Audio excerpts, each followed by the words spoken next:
Nesse dia de falar de empatia, coube a mim trazer uma mensagem aqui, considerando o mundo sobre a perspectiva da criança. E para começar a falar rapidamente sobre isso, eu queria falar um pouquinho sobre mim, o Petrus e a grande reviravolta na vida.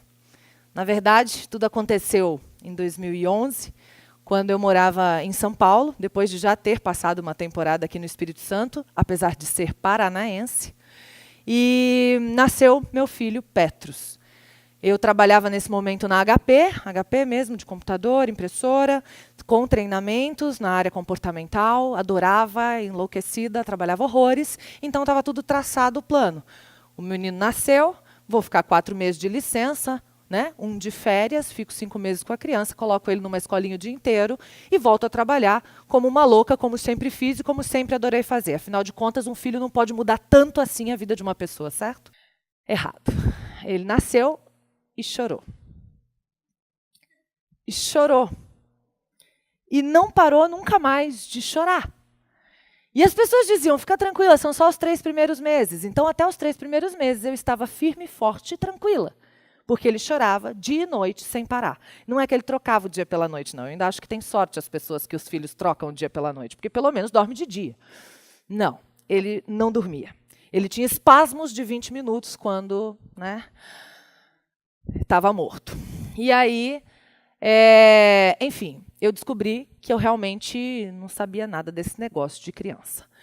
Com 4 meses que ele tinha, durante ali a licença maternidade e férias, nós voltamos para Vitória em mudança.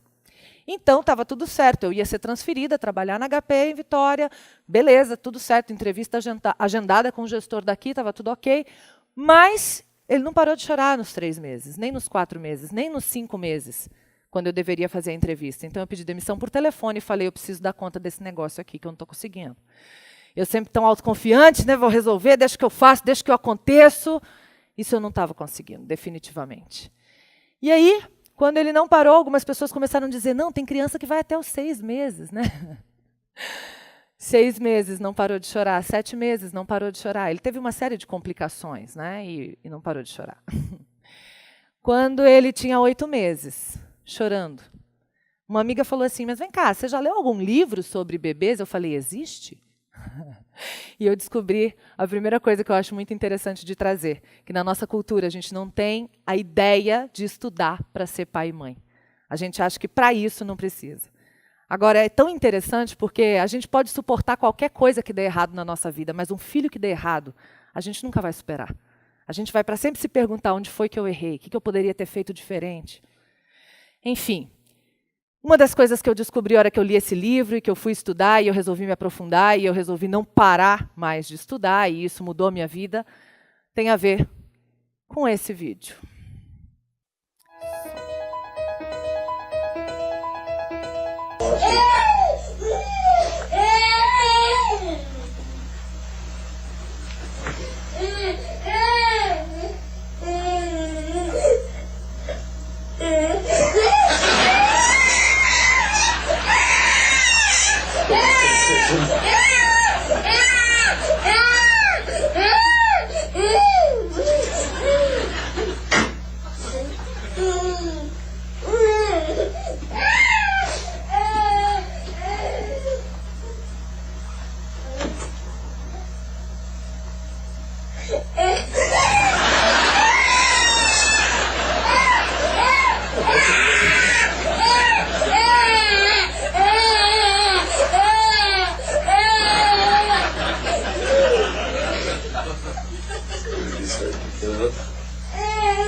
Eu vou seguir perguntando.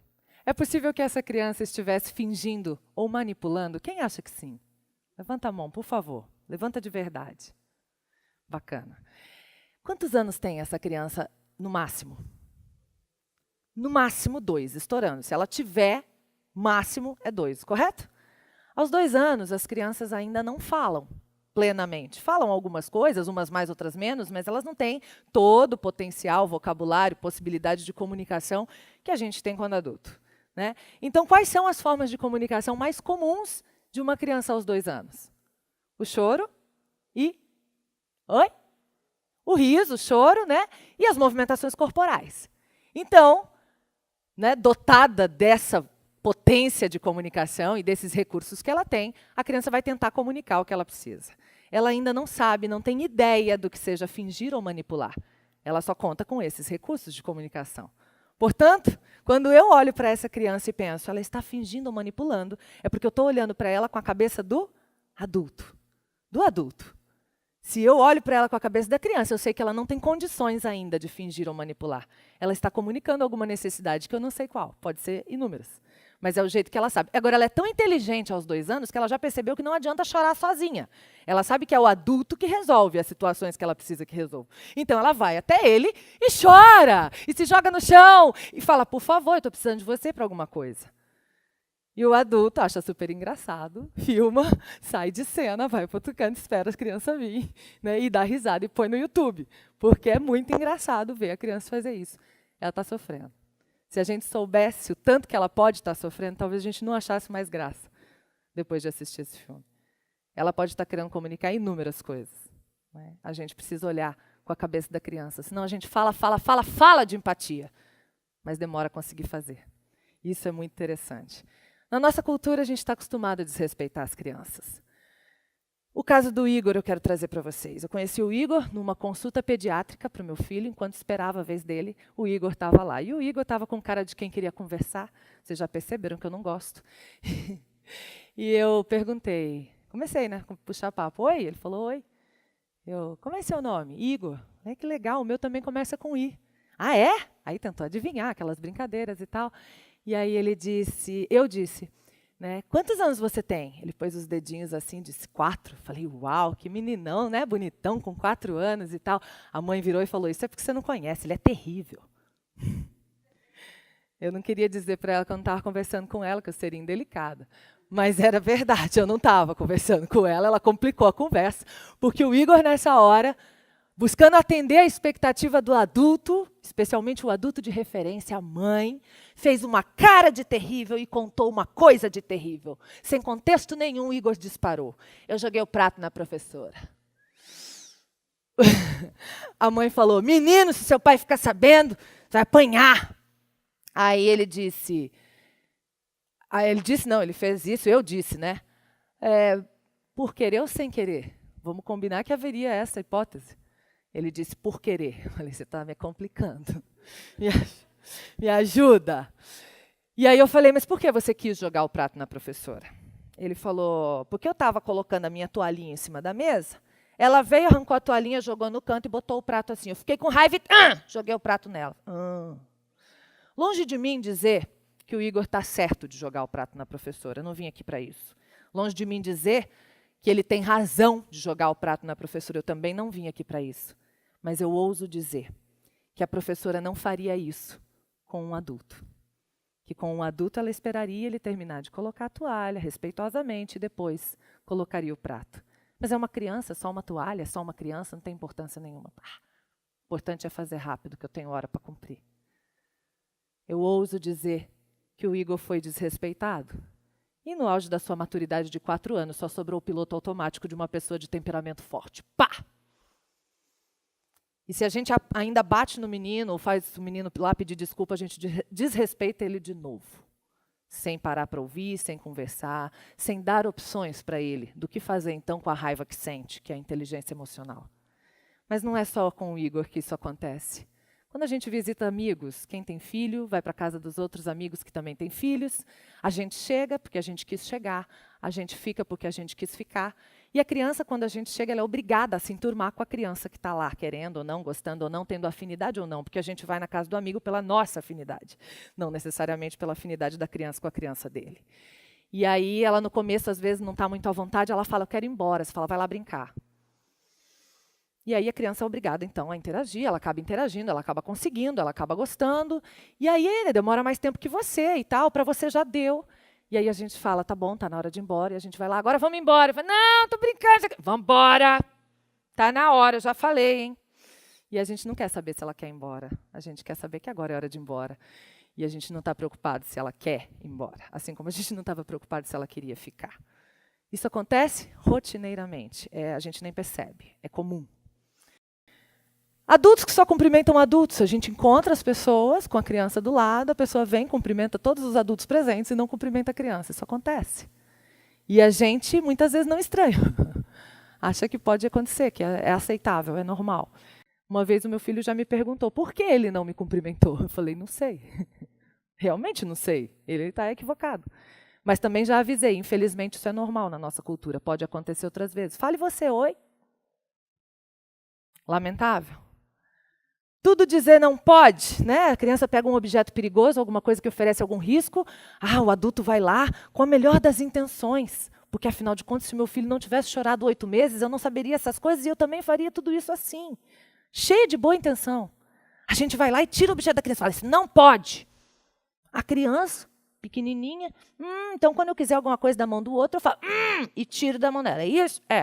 Aí ela vai no parquinho, aí o menino está brincando com o objeto que ela quer, ela vai lá, aí a mãe vem e fala, não é assim. Se você quer, você tem que pedir educadamente. Não foi isso que você fez agora há pouco lá em casa, não. Né? Então a gente vai passando um monte de mensagem que a gente acha que está passando uma e na verdade está passando outra. Lugares em que as crianças não são bem-vindas, a gente devia ter na nossa sociedade todos os ambientes preparados para receber também as crianças, que são indivíduos como qualquer um de nós. Embora a gente fale, você não é nem gente, não tem nem tamanho de gente, né? Não tem que querer nada, se é criança. Né? E as crianças não são bem-vindas. Uma das rejeições que as crianças têm ao trabalho dos pais é porque é um lugar que elas não podem ir e que toma o pai e a mãe delas todo dia, o dia inteiro. Né? As crianças não são bem-vindas em reuniões, não são bem-vindas em muitos eventos, não são bem-vindas em muitos lugares. O mundo é muito difícil ser criança no mundo de hoje. A aula preferida na escola e o sinal, gente, quando a criança vai para a escola, ela tem que, né, estudar tudo, mas de repente ela descobriu alguma coisa que ela gosta, que ela se interessa, que ela está apaixonada, e aquela aula está uma delícia, e ela não está nem vendo o tempo passar, tem que estudar outra coisa. Mas eu queria, não tem que querer nada. Agora você tem que estudar isso aqui, é a hora disso aqui. Acabou. Obrigados a dormir na escola. Sabia que tem isso? Tem escola que tem a hora do soninho e a criança tem que dormir. E se ela não dormir, sabe o que ela é? Terrível ou hiperativa. Pode escolher. Lamentavelmente, daqui a pouco a gente começa a dar Ritalina para as crianças, porque ela é desobediente, porque ela não dorme. Né? É lamentável o que a gente está fazendo. O bebê jogando objeto no chão, ele está descobrindo os movimentos, ele descobre que quando ele abre os dedinhos, o objeto cai. Cai! Faz barulho! Deixa eu ver isso de novo. Alguém pega e traz. Aí ele faz de novo para ver como se cansa. Aí a pessoa jogou lá, ele de novo. A pessoa pega e fala, se você jogar de novo, eu vou guardar, hein? Estou vendo o que você está fazendo de propósito. Ele estava só se desenvolvendo, só aprendendo tudo sobre a vida. Você não tem que querer nada. Quantas crianças já ouviram isso? Não tem que aprender o ABCD, não. Tem que aprender a obedecer. Né? É isso que a gente espera das crianças. Só que depois no mercado de trabalho a gente quer arrojo, a gente quer iniciativa, a gente quer criatividade, a gente quer interesse, a gente quer garra, a gente quer persistência. Persistência na infância é conhecida como teimosia, para vocês terem ideia. E a gente procura extirpar a todo custo. Depois faz falta pra caramba na vida. Falta pra caramba na vida. Tem gente, pais de adolescentes que me procuram, sendo que eu nem trabalho com essa faixa etária.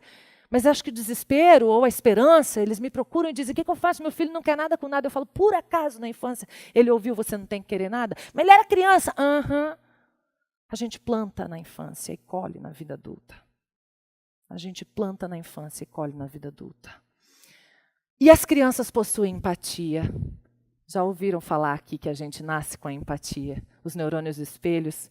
E aí eu queria contar para vocês um caso interessante de um amigo inglês que foi nos visitar em São Paulo e foi, né, como todo bom turista, fazer lá o mercado municipal.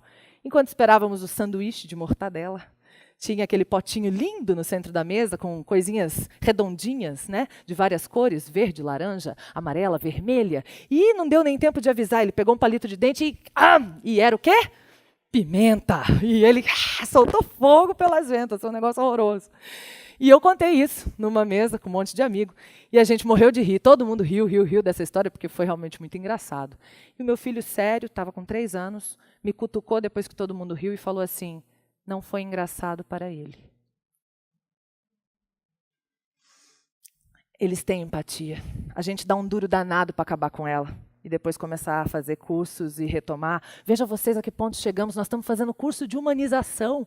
Humanização do atendimento, humanização do parto, humanização da saúde. A gente virou o quê? Para ter que fazer curso para humanizar? Um pedido que eu tenho para a gente fechar. Não faça para o outro o que você gostaria que fizessem para você. Por favor, não faça isso. Faça para o outro aquilo que o outro, sendo assim como ele é, estando no momento de vida que ele está, estando na faixa etária que ele está, gostaria ou precisaria que fizesse para ele. Porque se eu faço para o outro como eu gostaria que fizesse para mim, o foco continua aqui.